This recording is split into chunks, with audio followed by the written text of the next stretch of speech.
Parents aspire for this for their children.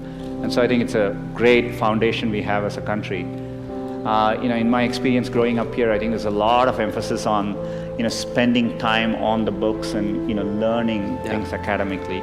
I think education needs to evolve and change just like with everything else. I think, working the real world, I would say, it is important to be well-rounded. It's important to, try different things. Take some risks. I would encourage people to, follow their passions a little bit more. All the great things about the Indian educational system, I think there's a lot of pressure to follow set lanes throughout your career. You're in high school, you're thinking about college. I get surprised people start preparing for IIT in their 8th grades, and that's a bit shocking to me. I hope as people are approaching things, they are really taking the time to doing things, understanding things deeper, learning by doing things. And I think it's important to remember it's a long road. Setbacks actually don't matter. I think a lot of times when I was younger, people would say, this person didn't get into this college or something, and that's the end of the road. I mean, life is so different from that. Keep your hopes, keep your dreams, and try to follow them. And I think most of how life plays out is up to you, not up to what happens outside of you. And I think it's important to keep that in mind and take the long-term view. Look, it's remarkable to be at IIT. There are many, many great people who don't make it in, and you will see this later in life. People do well from all walks of life. I think it's important to remember getting into an elite institution doesn't guarantee success. It matters a lot, but it doesn't guarantee success. And I think it's important to keep that perspective in life. And life is a long road, and so you want to take it at the right pace and enjoy what you're doing. I get very surprised. People come to IITs and immediately they are thinking about IIMs and so on. I think it's important to get real-world experience. And if you take the U.S. for example, at a place like Stanford, most students don't choose their majors till their final year. So people explore different things and find what they're really passionate about.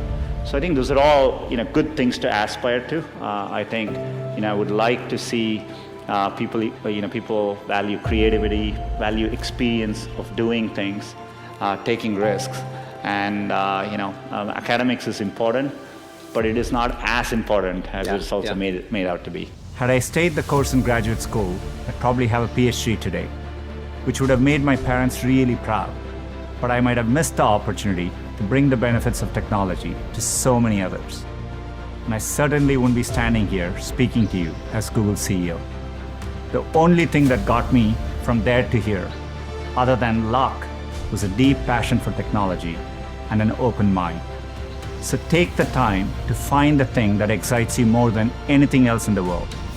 Not the thing your parents want you to do, or the thing that all your friends are doing, or that society expects of you. I think that matters a lot. People should be encouraged to take risks a little bit more and try different things till they find what they like doing.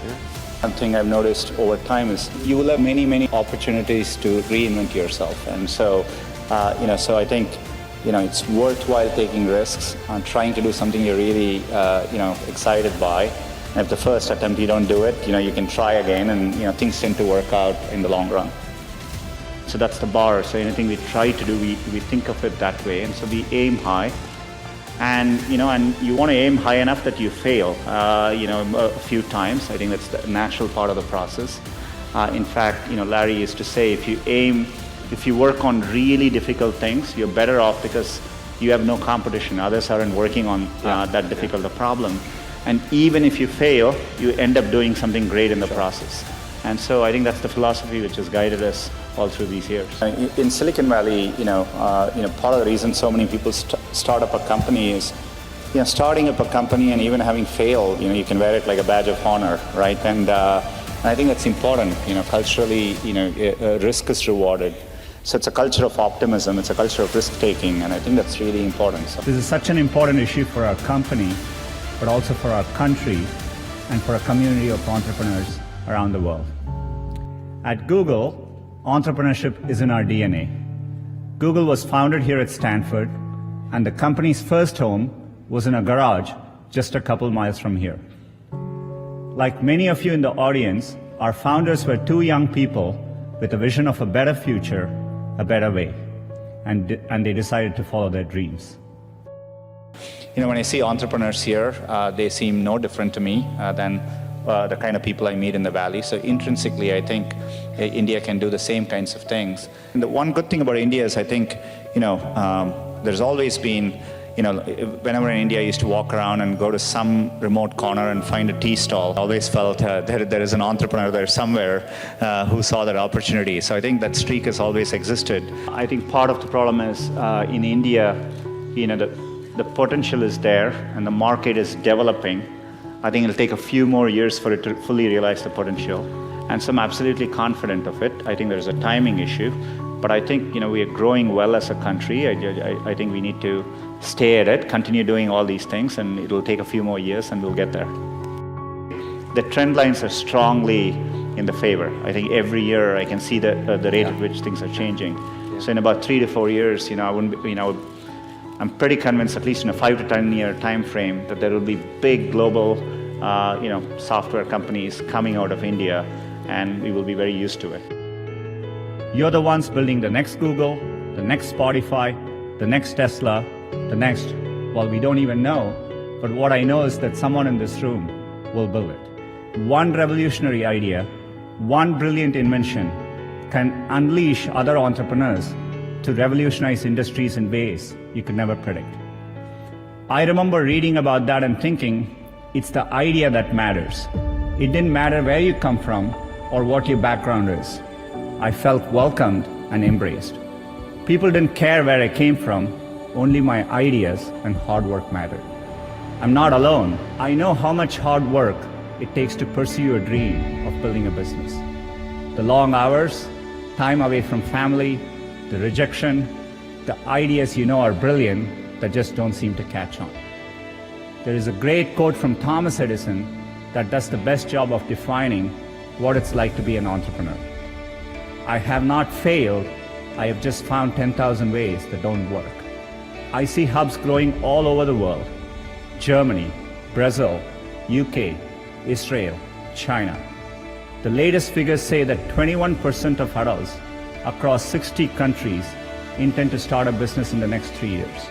I'm absolutely convinced that India will be a global player in the digital economy, and it'll be competitive with any country in the world. So I've always felt that, and I think it's important to follow your dream and do something which you're excited by. So I think if you follow your heart and do what you like, you will always do much better. And so I don't think it matters that you're an engineer or you're in science, or it could be in any field. There are many different ways you can approach things, and what matters most is loving what you're doing and trying to do well at it. So we're all looking to you, the world is counting on you, and we can't wait to see what you build next. Thank you.